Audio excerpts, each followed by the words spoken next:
You did this. Yes, you did.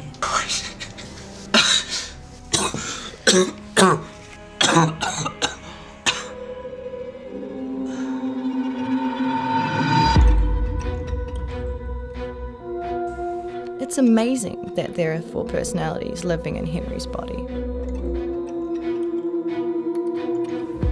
It will kill all the other personalities that you have. I love you. I love you too.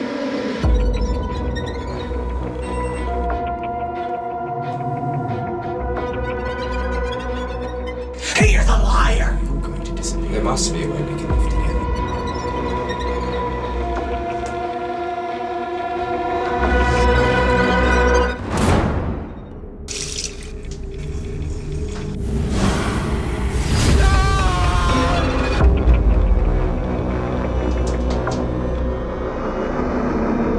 I have something to tell you. I have something to tell you too. Marry me, Alice.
Recently, the government has released the population report. The government has stated they are running out of technological resources for medical support. Living space is also running critically low. A solution to this issue has still not been found. The government has not commented on this issue as of this moment. Nothing is the same as it used to be. All that I have left are memories. The world is a much different place now. It's a different era. An era of technology. And we don't know how to maintain control. Or who? Who is in control? Mankind has been divided in two. Human and cyborg.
The government.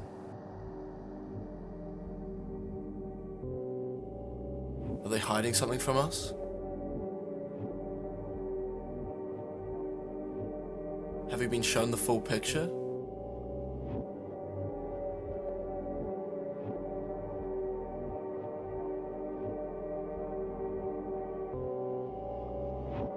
It seems like there are so many things that we haven't been told. What are they really hiding from us?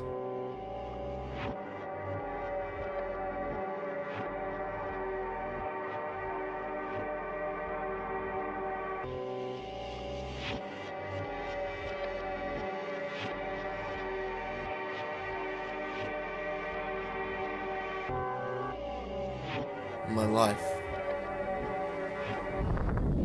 My world.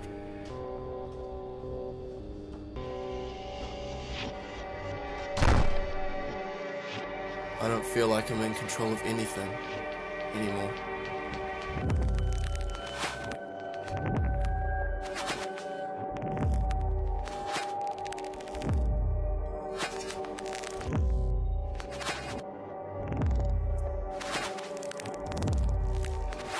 Is technology created to help us? Or is it just there to control us?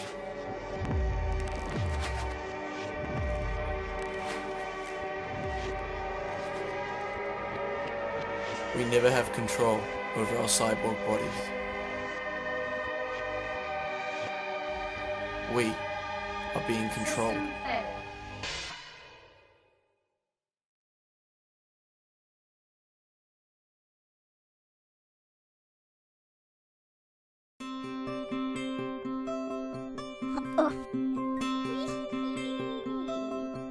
Little John, get back here and finish peeling these potatoes.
Most times, I find it difficult to go out and socialize. I mean, it's hard to make friends, let alone approach people. I just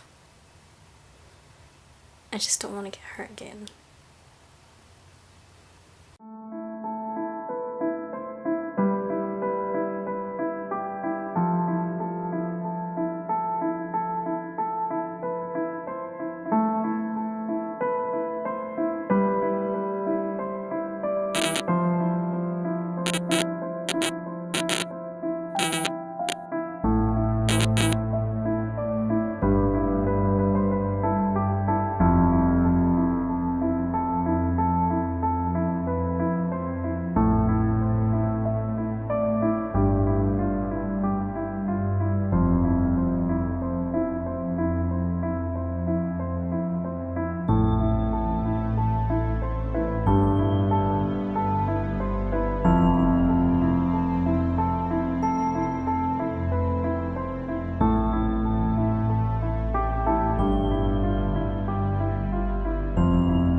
He came up to the window in the mist, as I'd seen him often before. But he was solid then, not a ghost. And his eyes were fierce, like a man's when angry.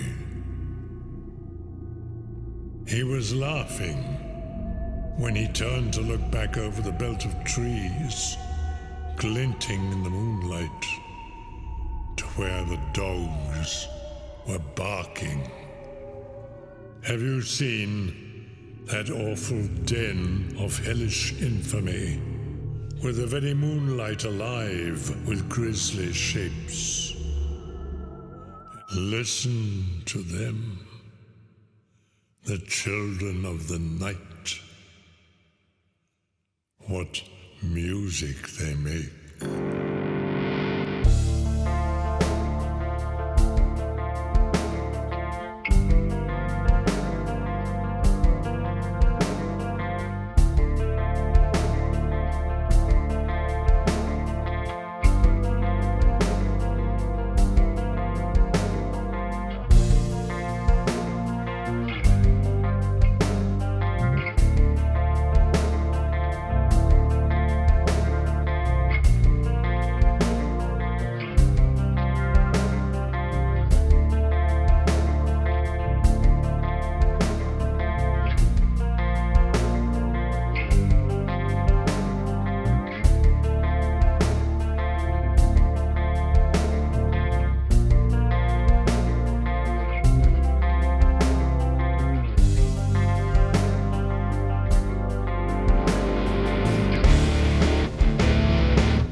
Hey, word up. Where do you think we're going? I'm just trying to get to the bus. Oh, you want this?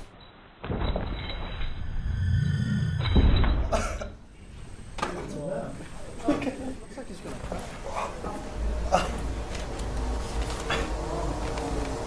Oh no, he's gonna destroy us. Yeah, you can try to. Well, what is he gonna do? Chuck chairs at us?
Voyager 3 to base. Voyager 3 to base. We've been hurt. We've been hurt. The main engine has caught on fire. We need help.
Oh my god, what was that?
Wow, it's actually pretty beautiful out here. Whoa!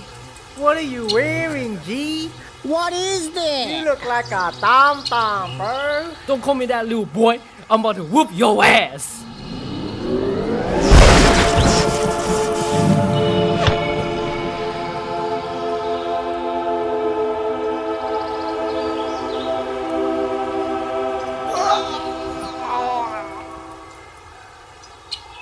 Oh, I can change everything.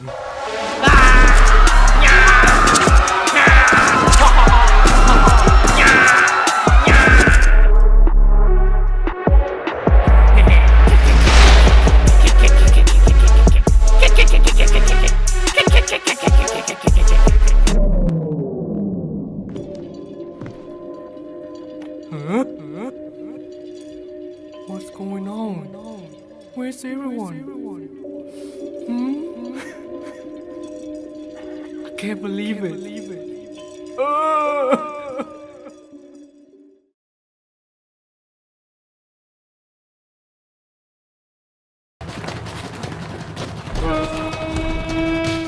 We finally made it to exoplanet Kepler 10b. We are here to research this planet and its people to pave way for the new wave of colonization. We've encountered some unexpected issues, mainly concerning the natives. We've had to employ some rules to ensure the success of our mission and our survival.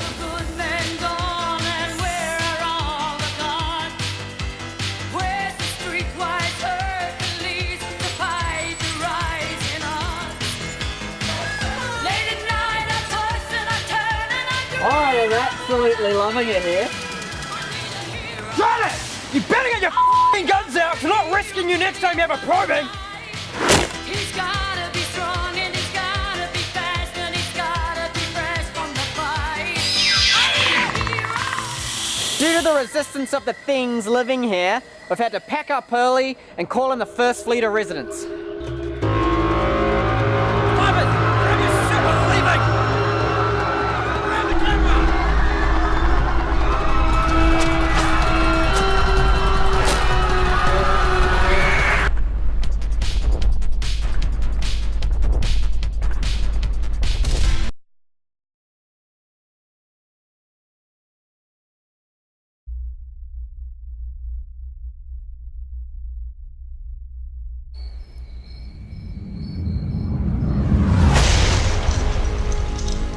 Holy shit!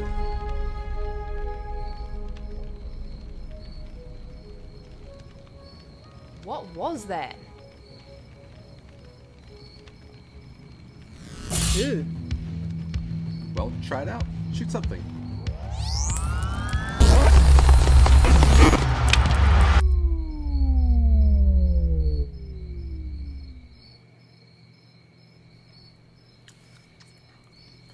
That's amazing.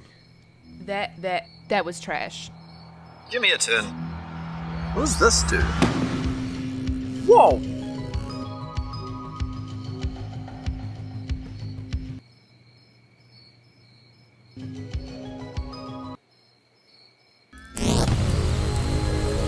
Dude, what the fuck is my car?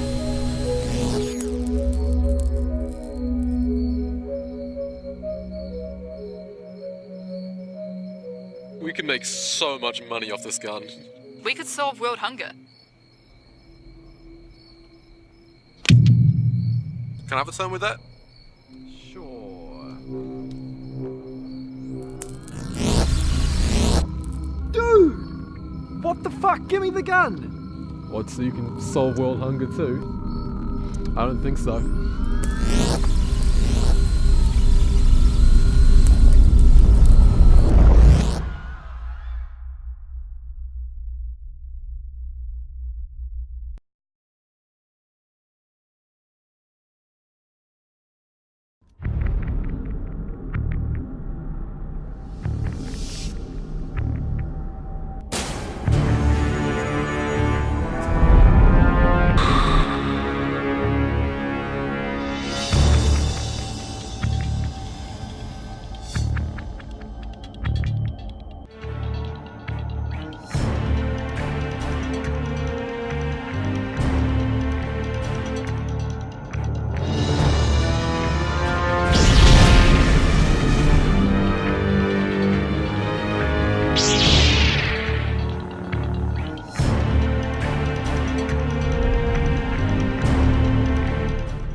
Have you ever had that feeling that you've been watched or followed?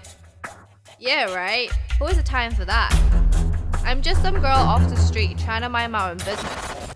So who would want to watch me, right? Oh fuck, I almost died. Where'd these little fuckers come from?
.4, left the club tipsy.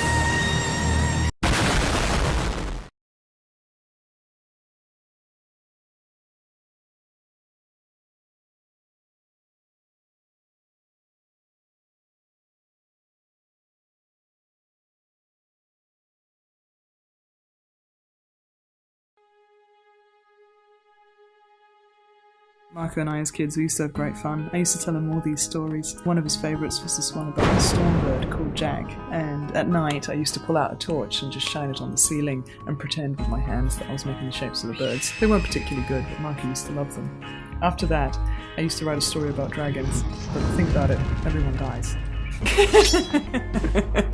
Later on in life, when I finally decided to put together a proper series, I was sitting on a bus one day and my mother called me to tell me that the dogs had gone missing. And in a panic, I pulled out pen and paper and I started writing where these dogs had been, what had they done, what had they come up to. And that was how the tale of Prince came to be.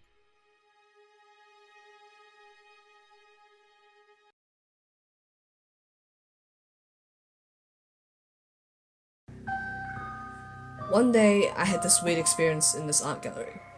It was in the evening and I was going up towards the tallest floor of the exhibit. Surprisingly, there was no one else there. The first room was quite big and full of interesting artworks. They seemed familiar, but in a strange way. While I was looking around, the ceiling decided to just disappear, but I didn't really care about it. I went on to the next room, and there were a lot more stuff, and everything felt messier. Eventually, I ended up in a room that had this one big painting on the wall. It was fascinating, but then I realized that none of this was actually real. It was just a dream.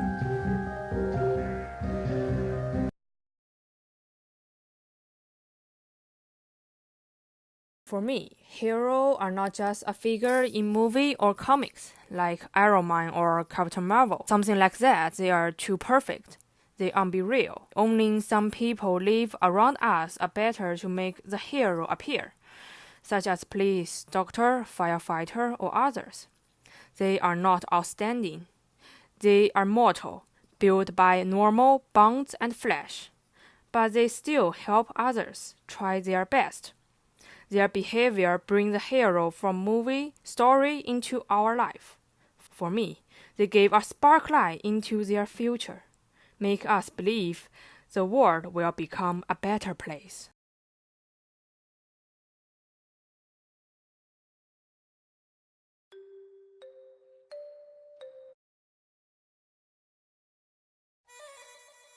ตั้งเหนือเขามีเทศกาลนี้ตอนวันลอยกระทงก็คือ5 ค่ำเดือน 12เชื่อว่าปล่อยทุกข์ปล่อยโศกเพื่อที่จะเริ่มต้นชีวิตใหม่รับสิ่งดีๆเข้ามาลอยครั้งแรกสมัยยังละอ่อนอยู่แม่ป้าไปลอยตื่นเต้นขนาดเลยตอนที่เรากำลังจะลอยโคมแล้วนึกคำอธิษฐานไว้ว่าเราอยากมีชีวิตเราเป็นจะได้แล้วเราจะขอโทษในสิ่งไหนบ้างแล้วก็ให้มันลอยออกไปจากตัวเราจะเห็นโคมไฟลอยอยู่เต็มฟ้าเลยงามขนาดมันเหมือนดาวที่เป็นสายขึ้นไปสูงๆเรื่อยๆเนี่ยเวลาเราลอยเขาก็จะคอยมองโค้งของเขาว่ามันลอยไปสูงต่อใดแล้ว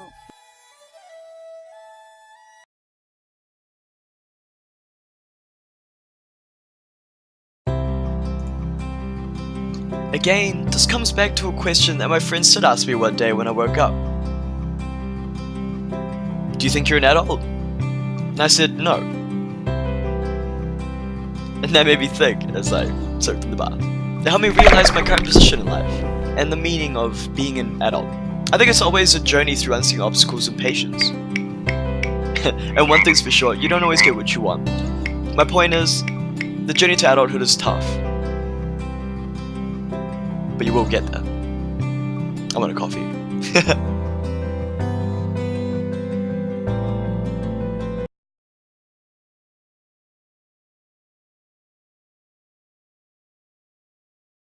I got Tinder, and before I met this guy, I thought I was aromantic asexual. We were talking and it turns out that either one of our Tinder glitched out and it accidentally matched us. Even though we really like each other, I now have, because I'm a South Korean, I have a military service that I have to do. He's gonna write me letters, I'm gonna write him back. But because South Korea is still quite homophobic, I have a really close American friend. I'm gonna use her picture to tell everyone that she's my girlfriend, so they wouldn't really suspect anything.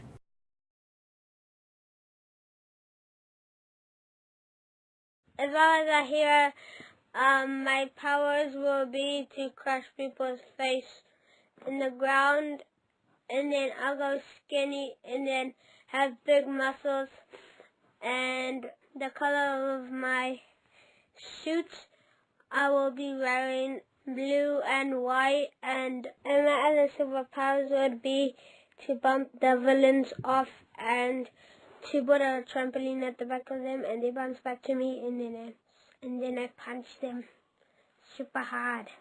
Bye bye, bad guys.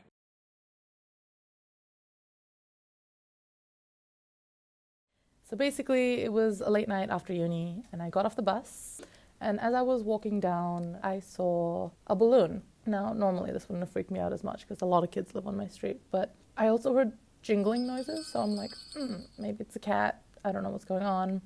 And as I walked down a hill, I saw this guy just standing there with the balloon in his hand, dressed in like a full Pennywise-esque getup. And I kind of shat myself, and I stared at him, and he slowly just kind of turned around to face me, and he took like a step towards me, and that's when I just fucking gapped it down the street, because there's no way I'm gonna hang around to see that dude.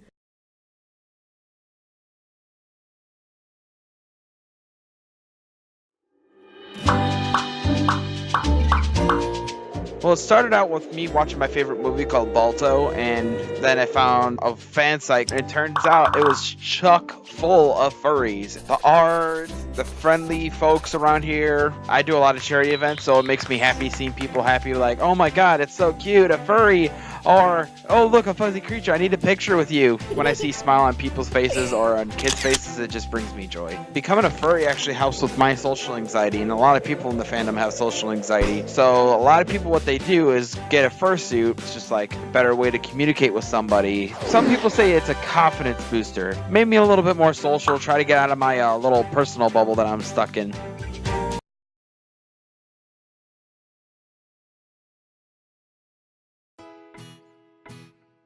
Когда я была моложе, я занималась альпинизмом. В команде у меня было 6 орлов, а я была одна маленькая девушка. И поставили мы палатку на кромке цирка. И вот когда они ушли в горы, началась страшная гроза, и я легла спать. А когда проснулась, все прошло, но опустился туман, стало темнеть, и вдруг вдали я услышала голоса.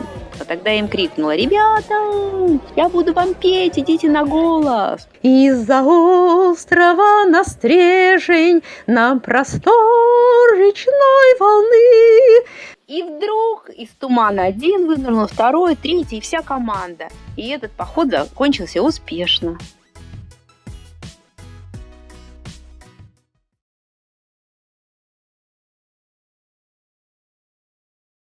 So basically, in most Asian weddings, particularly Indian weddings, we have the concept of that the more the people that are coming to the wedding, the more successful the marriage of the wedding is going to be. Hence, I went to a particular wedding which consists of 500 people. And it wasn't even a family's wedding. This was my dad's colleague's friend's daughter. I had no idea who she is or who my dad's colleague was, but that did not stop my dad from inviting me and asking me, "Do you want to come?" And I said no at first. But he was like, "There is really good food." So I said yes, because the food at any Indian wedding is always good.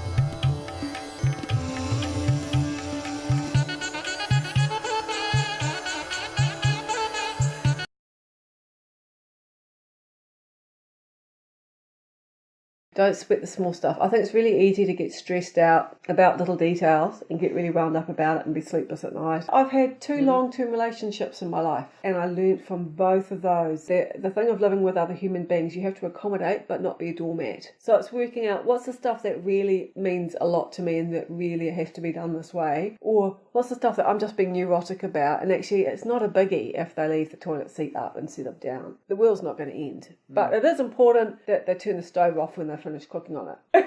So it's working out what's actually going to have really dire consequences and worrying about that stuff, and the other stuff, okay, he's left his socks on the floor, whatever. I'll pick them up, it's not a biggie.